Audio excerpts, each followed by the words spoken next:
Hello, my name is Jesse Falaris. This is the Week 6 discussion video on disciplinary actions at the state level.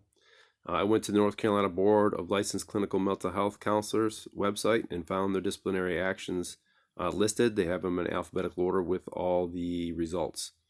The North Carolina Title 21, Chapter 53, Paragraph 0102A states that North Carolina adopts in its entirety the ACA Code of Ethics, and counselors are to download the most recent version and follow it in its entirety.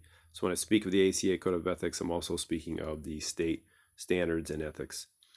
Most common reasons I found after reviewing the 2019 and 2020 numbers is inappropriate relationships.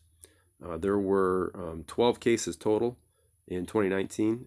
3 of them resulted in probation, 3 in reprimand, 1 in suspension, and 5 of revocation. The 5 revocations were all from inappropriate relationships. So I broke these into 2 categories. First is prohibited sexual and or romantic relationships, which is ACA Code of Ethics Section A5A. And again, that resulted in 5 revocations. I also found that there was a trend in managing and maintaining boundaries, ACA Code A6A, extending counseling boundaries, A6B, and documenting boundary extensions, A6C. Besides these themes, it seemed that just generally putting the client first was a theme. Some of the counselors were predatory in their behavior, and others were selfish in their behavior.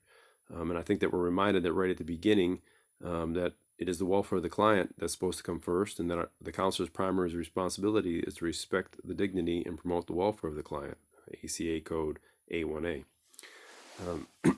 As far as some examples goes, looking at 2 examples from 2020 that I think highlight the maintaining boundaries portion could be helpful.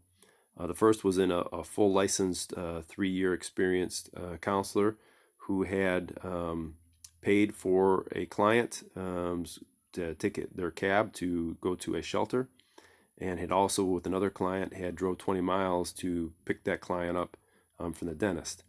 The case came out because the counselor, in sending the client to a shelter, was out of the county, and that caused all services from the mental health agency to be canceled for that client. And since they were in a team, the counselor was cited with D1C, which is Section D1C, which is interdisciplinary teamwork, and D1D, establishing professional ethical obligations. That was in addition to the A6A and A6C of managing, maintaining boundaries, and documenting boundaries. In addition, the counselor continued after resigning from the agency. The counselor continued the relationship, and so the board resulted in the license actually being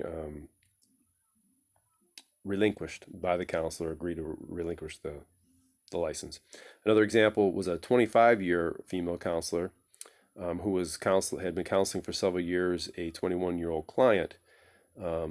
Was cited again with the A6B extension boundaries, A6C failure to document boundaries, in that she had the 21-year-old coming to her house to walk the dog at first, and then do some yard work, and then come in the house and do chores, and then took along with her husband, they both took the client on vacations and paid for it, hosted her for dinner.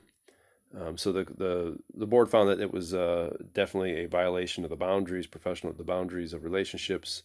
The counselor had argued that the activities were enjoyable and therapeutic to the client, and, quote, included in vivo interventions, exposure to address real-life issues intended to help the client, unquote.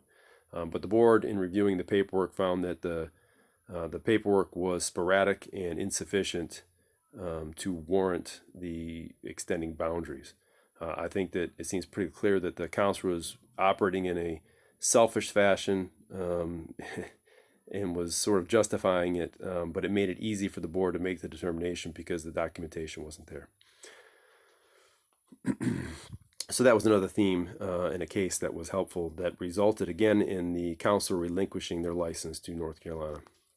And As far as impairment goes, Section 2C2G of the ACA Code of Ethics states that counselors must monitor themselves, their physical, mental, and emotional well-being. They must seek peers and supervisors to get help and assistance, and that if they're at all compromised, they must limit, suspend, or terminate their services to clients. There's also a section F5B that covers the same material concerning supervisors. So it's important that if we're compromised, we're aware of it and we take steps to minimize it or stop our service to clients before there's any harm. Questions that it brings to mind: counselors aren't immune to life, and what do we do when tragedy strikes? I can think of when my mom fell and hit her head and had to go into emergency surgery and was laid up in the hospital afterwards. Those kinds of things happen, and I have to wonder, how does a counselor manage it in a way that gets clients transferred and cared for in a way that protects their welfare? Okay, so thank you very much.